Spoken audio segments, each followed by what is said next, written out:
मुक्तिबोध के बाद के युग का सबसे बड़ा कवि विनोद कुमार शुक्ल को मान लिया जाए, ये मुझे स्वीकार नहीं है।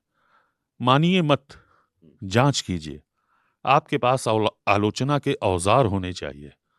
आपके पास एक ऐसी पाठकीय शक्ति होनी चाहिए बौद्धिकता की, जो तमाम चीजों को निरसित कर सके, तमाम चीजों को स्वीकृत कर सके, तमाम काटाकुटी होनी चाहिए आपके मजमून में।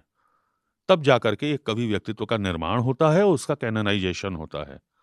वॉक ओवर मत दीजिए ना, मुक्तिबोध हो या विनोद कुमार शुक्ल हो या निराला हो या कोई भी कवि बड़ा हो हमारा, उसको समुचित आलोचनात्मक मूल्यांकन के अभाव में सबसे बड़ा कवि, सबसे महान कवि, आलोचना का विकल्प विशेषण नहीं हो सकते। तो आपको ये लगता है कि विनोद कुमार शुक्ल को ये कह दिया गया कि मान लीजिए, क्योंकि उनके साथ एक समर्थक गुट था और उसने यह राय तैयार की कि विनोद कुमार शुक्ल जो हैं इस दौर के सबसे बड़े कवि हैं।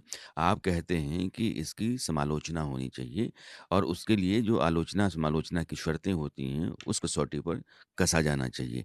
फिर कौन आपको लगता है कि विनोद कुमार शुक्ल के साथ है, समानांतर है या उनसे अच्छा है? देखिए, कवि की केंद्रीयता का प्रश्न अप्रासंगिक हो चुका है। अब कोई व्यक्ति विशेष, कोई कवि विशेष इस वृत्त के केंद्र में बैठा हुआ हो, ये अवधारणा पुरानी पड़ चुकी है। हमने देखा है, एक बहुत प्रसिद्ध कथन है कि छायावाद की केंद्रीय कविता कामायनी है, जिसके लेखक by the way Jaishankar Prasad हैं, और छायावाद का केंद्रीय कवि व्यक्तित्व निराला का है।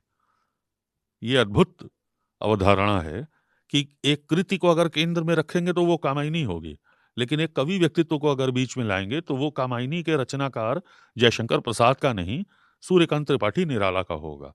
ये एक आलोचनात्मक अवधारणा है जिससे असहमत भी हुआ जा सकता है, लेकिन इसमें जो लचक है उससे बहुत कुछ पता लगता है साहित्यिक मूल्यांकन की कसौटियों के बारे में।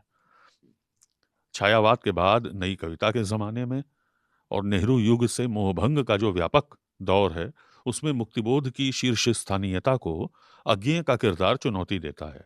बहुत दिनों तक हिंदी में इस बात पर बहस चली है कि मुक्तिबोध बड़े की अज्ञेय। अंततः वो बहस, देखिए, सवाल अनसुलझे छोड़ जाते हैं और कुछ समय बाद समुचित सामान्य ज्ञान के अभाव में कुछ लोग पुराने सवालों को ही दोहराने लगते हैं, जिसे पिष्ट पेषण कहा जाता है, पीसे हुए को पीसना। ये अच्छा नहीं है।